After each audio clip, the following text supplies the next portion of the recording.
Amici bellini, abbassiamo la voce perché le analisi tattiche si fanno a bassa voce di notte, quindi andiamo a rivivere, se vi va, questa partita che c'ha il sapore della sconfitta, ma alla fine abbiamo pareggiato. Cominciamo.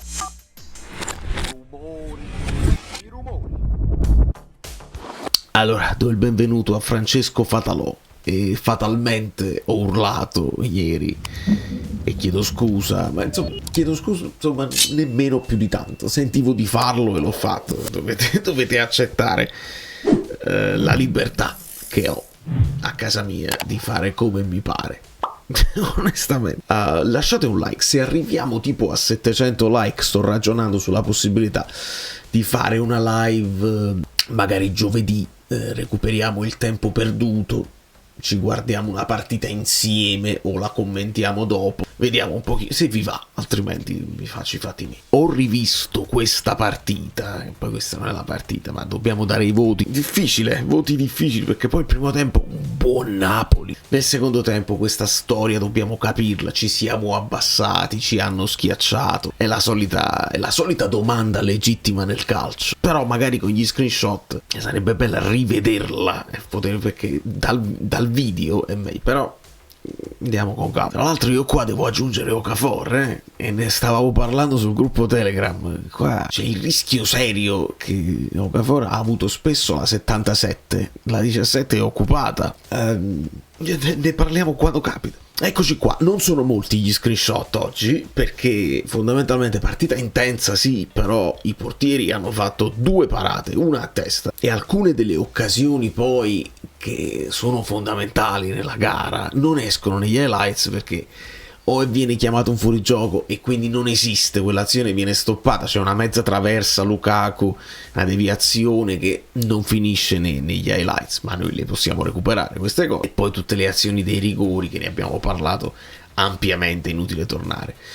Qui è potenziale assist di Lukaku, non va a segno perché questa volta McTominay invece di alzarla strozza un po' il tiro, finisce centrale, raso terra, facile la parata di Svila. E stavolta, oltre a una grande prestazione sempre pulita con interventi senza affanno di Juan Jesus, ci aggiungiamo un assist meraviglioso per Spinazzola, che farà un gol altrettanto meraviglioso, perché io, anche quando Spalletti diceva Juan Jesus è molto veloce, non sono mai stato proprio d'accordo al 100%. Chi sono io vicino a Spalletti per contestare?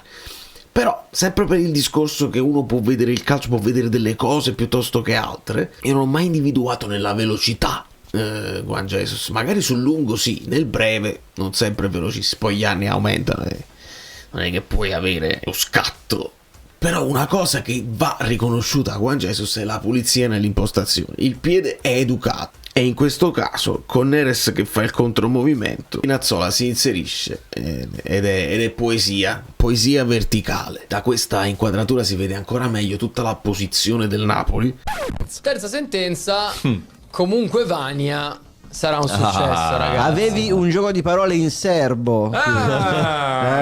Sai che sono... Mannaggia. Sono B2. In questo caso con Lobotka che viene come al solito, ci dobbiamo ripetere perché sono cose codificate, in mezzo ai 2 centrali per costruire. Di Lorenzo, che quando Lobotka viene dentro viene dietro, Di Lorenzo va dentro per rimpolpare il centrocampo. McTominay, che sappiamo si abbassa di più rispetto all'inizio, con un Anghissà che va a fare la seconda punta, chiamiamola così, insieme a Lukaku. Anche Politano è molto alto e Spinazzola che va dentro. In questo caso deve essere inseguito da Mancini. Vedete che, come vi facevo notare in reaction, c'è Cristante che va a fare il difensore aggiunto quando proprio la Roma parte con la partita in casa sua, tutto quello che vuoi tu, però con il turnover pesante e con la voglia di resistere 0-0 fino a che è possibile, e poi dentro ci metto i giocatori di qualità per vedere di svangarla. Il gol l'hanno preso, hanno svangata lo stesso, che hanno risultato come se avessero vinto la Champions League effettivamente, ma tant'è, avremmo dovuto farne 2 noi. Tra l'altro ringrazio e cito l'amico Alessandro Granato, che in tempo reale si era accorto di questa cosa, e penso qualcuno di voi, scrivetemelo nei commenti se ve ne eravate accorti o meno. Poco prima proprio del gol di Spinazzola, Pellegrini si diverte bonariamente, perché saranno anche grandi amici, proprio uno vaffanculo Spina, e non so a cosa si riferisse, ma insomma si diverte molto. I Gollini che se la ride. Subito dopo questa cosa qui arriva il gol di Spinazzola, purtroppo non è un gol finale definitivo, altrimenti ci saremmo divertiti a sfotterli. In questo momento stanno sfottendo loro noi come se stessimo noi decimi in classifica, noni, ottavi, non so dove stanno, ma insomma, mi piace sempre sottolineare quando anche il Neres, che si diceva non fa la fase difensiva, non può essere messo a destra perché non fa la fase difensiva, Neres è assolutamente mentalizzato a fare anche la fase difensiva, e chiamiamo Okafor, chiamiamo Billing, chiamiamo tutti gli altri, Asa, e se vogliono fare qualche minuto devono fare queste rincorse qua. Poi da qui verrà il calcio d'angolo che porterà alla parata di Meret. Meret cade bene, questa è una delle sue caratteristiche migliori, pur essendo alto cade molto in fretta, però il colpo di testa indica non era poi angolatissimo, una parata che Meret fa. Poi negli highlights saltiamo direttamente perché non succede praticamente niente, c'è un tiraccio di Angeligno, il tiro di McTominay alto ma era fuori gioco, e li recuperiamo questi qua. Questa è un'altra immagine che quando esce sostituito Kvara, la faccio, guarda, verso la panchina, polemica subito, non è soddisfatto. Dennis pure non era contentissimo della sostituzione. Se vogliamo andare a psicoanalizzare i movimenti del corpo, se si fa, fatelo con tutti, però onestamente nel secondo tempo era un po' sparito, non teneva più tanto il pallone, e delle volte lo vedo un po' in difficoltà a sinistra. A me va bene che ogni tanto si scambino, ma fisso a sinistra, ritorniamo al discorso di Lozano, che io Lozano lo preferivo a destra, a sinistra mi risultava un po' più prevedibile, e qua Neres che delle volte secondo me deve stare in grande forma, di brillantezza assoluta, e quindi se ne può andare da una parte o dall'altra. Nella partita con la Roma non l'ho visto brillantissimo.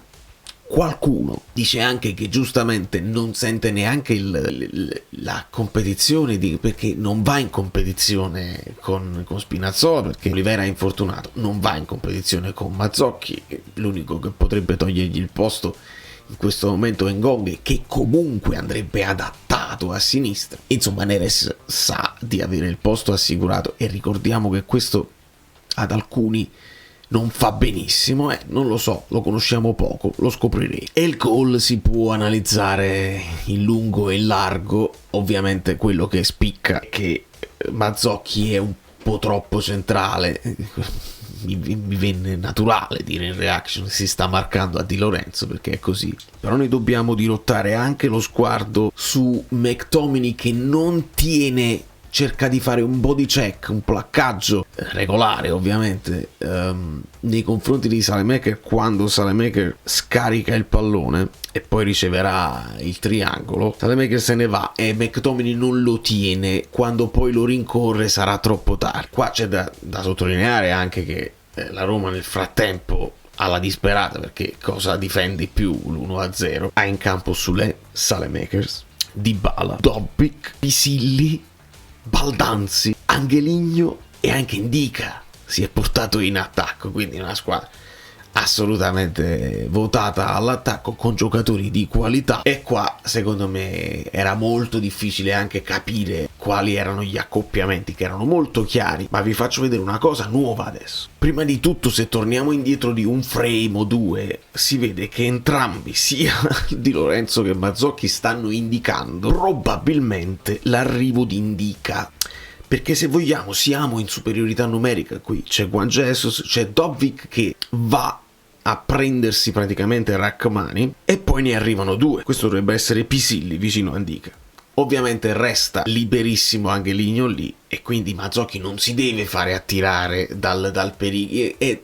È anche normale, tu il pericolo, se vedi il pericolo centrale, cerchi di apparare il centro, perché l'esterno è in teoria meno pericoloso. Fanno 10 gol anche lì, dobbiamo anche dire. Però io devo sottolineare che se voi riguardate il video, questo mostro che è Anguissa, quest'ultima rincorsa la fa in surplus. E mi dispiace dirlo, ma sono esseri umani, vi devo ricordare che sono esseri umani.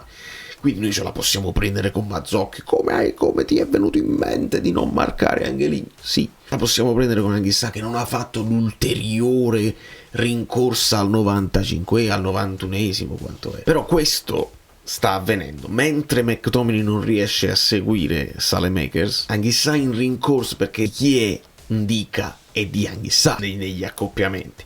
E quindi Di Lorenzo sta dicendo: le perse, vieni, recupera. E purtroppo in questo marasma è questione di mezzo secondo, il cross arriva ed è troppo tardi. Come vedete, al momento del cross poi di Saelemaekers, Anguissa non riesce ad arrivare davanti ovviamente a Ndika, quindi se il cross fosse stato poi rasoterra sul primo palo, Ndika avrebbe potuto tirare al volo. Ma c'era anche l'opportunità di scaricare all'indietro per Dybala, all'indietro per la corrente baldanza, insomma c'erano tante soluzioni. La migliore è stata questa, perché poi ha portato al gran gol. Ce n'era uno che se n'era accolto ancora prima, e lo vedete là, è uno bello, bellissimo, che si era reso conto perché Saelemaekers sta andando avanti indisturbato. Raspadori era finito a fare pressing anche su Svilar. Simeone un paio di battaglie furiose, sta recuperando anche lui, ma a lento passo, e in questo momento McTominay sta bloccando Dybala, perché Dybala resta libero. Ovviamente Saelemaekers può scaricare su Dybala, che è la fonte di gioco, e invece può portare palla, e il resto è storia. Qua Di Lorenzo glielo dice proprio, se riguardate questo replay, dice proprio vieni, e credo si riferisca ad Anguissa, ma può riferirsi anche a Simeone, che sta tornando lentamente. Vieni a dare una mano, venite a riempire l'area, perché ci stanno attaccando anche col difensore. Insomma, il pericolo si era annusato, ma non è basta. Non finiscono negli highlights altre immagini molto belle. Non sappiamo cosa si dicono, però sono momenti di fair play, insomma, calcio che riconosce il calcio, che piace. Vi ricordate che contro la Juventus Juan Jesus aveva il compito di seguire Koop Meiners anche oltre la nostra metà campo? In questo caso il compito lo aveva Rrahmani. Infatti, quando Lobotka segue Cristante, questo qui è Rrahmani che segue Pisilli. Accoppiamento Ndika Anguissa è chiarissimo. McTominay su Koné e Lukaku su Mancini. Ovviamente per fare questo tipo di calcio serve coraggio e serve condizione fisica brillantissima, perché poi tu devi fare delle rincorse feroci. Lobotka Cristante, Rrahmani o Rrahmani, Aramani, non lo so, Pisilli, addirittura nell'area della Roma. Ma il Napoli non è che si è chiuso volontariamente, ci sta bene l'1-0, ha provato a farlo il 2-0 e ci è andata vicino, non vicinissimo, ma vicino con McTominay. In questo caso un po' di pigrizia di Anguissa, non lo so, forse un pochino una mezza ciabatta, non è che stava proprio a piedi scalzi, ma insomma Anguissa risulterà poi in fuorigioco. La palla di Lobotka è destinata a rasoterra a Lukaku. Forse Anguissa in questo momento pensa: beh, Lukaku la controlla e poi la smista, ma in realtà Lukaku la tocca leggermente e la palla poi finisce a Anguissa, che la darà a McTominay, che tirerà al volo alto. Però in tutto questo Anguissa era rimasto in fuorigioco e quindi niente da fare. E come vedete anche nel secondo tempo il Napoli continua a fare questo pressing alto coraggioso, cioè non è che stiamo lì ad aspettarli e ci sono venuti addosso. 61esimo, gli accoppiamenti restano, Anguissa, Lobotka, Rrahmani. E questa era la cosa che vi volevo far vedere, la promessa che speravo di poter esaltare, e cioè che anche quando Mazzocchi diventa terzino sinistro, lo vediamo diventare centrocampista.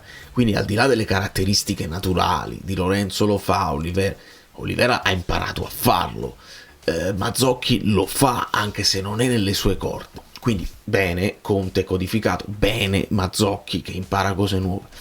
Il problema è che Lobotka non si fida. Questo è un passaggio che se lì si trova Di Lorenzo, Lobotka gliela dà. C'è molto spazio. Di Lorenzo la controlla. Lobotka con Mazzocchi non si fida e la dà all'indietro. E quindi il Napoli non sviluppa con la stessa velocità e con la stessa intenzione. Mi spiace dirlo. È una mia intuizione, potrei essere errato, ma sono spunti che vi do. Ragionate. E in ultima istanza, questa può anche essere letta come maturità, una frase che non fu molto apprezzata da Garcia, cioè che quando non riesci a vincere non devi almeno non devi perdere. Dopo aver subito il pareggio, qui nell'affanno generale, fallo laterale, Conte chiede calma, perché qui uno potrebbe avere anche la voglia di andare a vincere perché ti stai giocando tanto e quindi di battere in fretta e di riversarti tutto in attacco.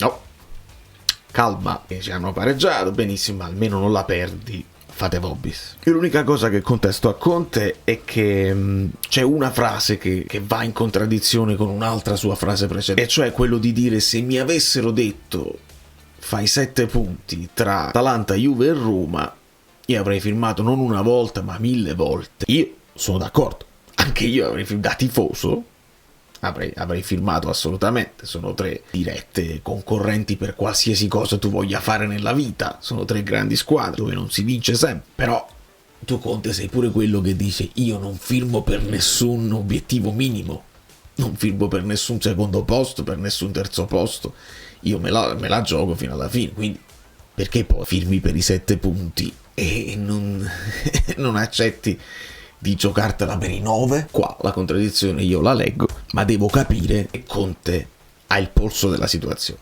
Allora, mentre la sua ambizione ovviamente è infinita e sconfinata, lui sa anche che ci sono dei limiti umani, calcistici, che è difficilissimo superare. E quindi quando lui mette un Mazzocchi e non un Gong, che invece magari con la Juve un Gong entra, evidentemente lui aveva misurato lo stato di forma della squadra. Altre volte metti un Mazzocchi e ti va bene, fa la lotta finale e ti appara tutti i buchi e va benissimo. Questa volta purtroppo la sostituzione ha abbassato la qualità e si è preso il gol dalla zona sua, e quindi ovviamente dice: Conte, ha sbagliato Conte, o ha sbagliato Mazzocchi, così. Tutta una commissione di cose, C'è anche l'avversario che ti dà addosso con qualità. Quindi io non saprei, penso che i voti possano fluttuare di mezzo punto a seconda di come vedete, di come sentite questa partita.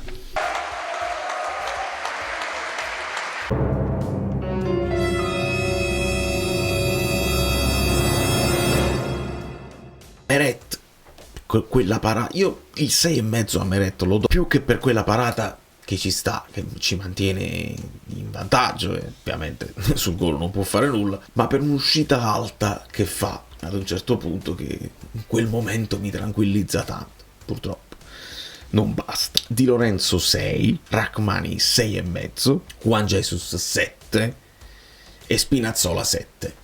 Penso potete accettare tutto questo. Poi il 6,5 di Rachmani può essere il 6,5 di Lorenzo, però alzare troppo i voti quando ci sono rimasto così tanto male per il risultato mi risulta difficile. Voglio semplicemente dare soddisfazione a Juan Jesus, che aggiunge un assist a una prestazione praticamente perfetta, e Spinazzola che ci sta dando soddisfazione. 5,5 Frank, 5,5 per Anghissà, 6 per Lobotka, che insieme a Di Lorenzo, vedete Di Lorenzo anche lui un pochino meno brillante. Lobotka sono un po' di partite che non sta facendo il 95% di passaggi riusciti, si sta fermando all'87-88, ed è qua che chiedo a Conte, nella speranza di cementare questo gruppo e di poterli utilizzare tutti, dai un po' più di minutaggio. Dai un po' più di minutaggio a Gilmour, per esempio. Lo so che mettere Gilmour mezzala è una forzatura. Fai riposare una partita Lobotka. Lo capiremo tutti. Lo capisce Lobotka, lo capiamo noi. Non possono farle tutte, non è umano, anche se è una partita a settimana.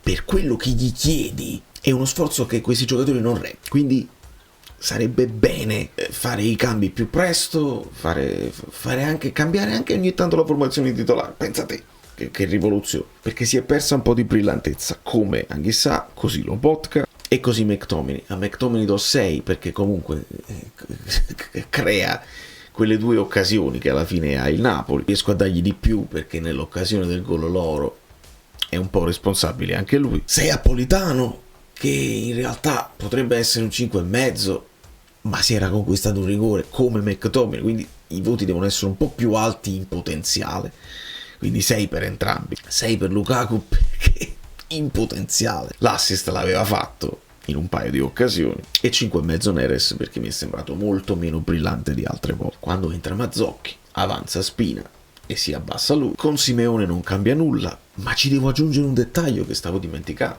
una brutta cazziata o una bella cazziata di Conte, credo, a Matteo Politano, anche lui esausto. Ricordiamolo che Politano non ne finiva mai una di partita completa, invece ne sta giocando molti più minuti rispetto a quello che era abituato. E questa cazziata poi porta probabilmente Conte a optare per Raspadori e non per Gong, perché in quel caso gli serviva più copertura sulle fasce. Allora l'idea di Conte è: metto Raspadori ma non lo lascio a fare l'esterno adattato, che non è proprio roba sua, semplicemente passo a 5. Simeone e Raspadori di punta, Mazzocchi passa dall'altra, tutto scala, viene chiamato 5-3-2 ed è chiarissimo. Lo abbiamo fatto in altri casi, lo chiamavamo 3-4-2-1, che cosa cambia? Praticamente niente. Purtroppo a Mazzocchi devo dare 5.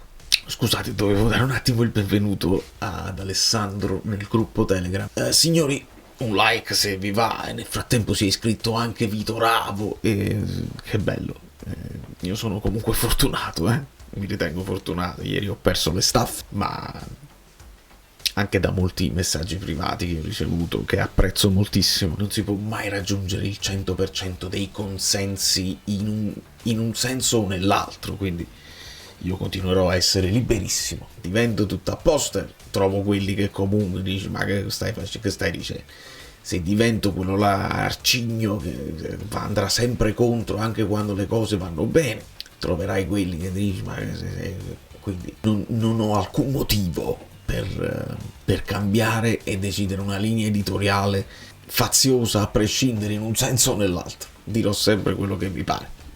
È l'unico modo che ho per stare tranquillo con me stesso. Però sarà molto interessante a analizzare questo. Oggi sarebbe stato un giorno di analisi del mercato delle altre, perché è successo veramente l'impossibile nell'ultima giornata. La partita sembra già preistoria, ma io lo devo fare perché mi ha premura e ci tengo. Però veramente, se arriviamo a 700-800 like, ma anche 1000, ma non vi preoccupate in questo caso. Vediamo di fare una live in fase settimanale e ci divertiamo. Da New York, Valerio Fluido è tutto, vi abbraccio e vi bacio. Ma Joao Felix, a noi non ci piace, non si poteva.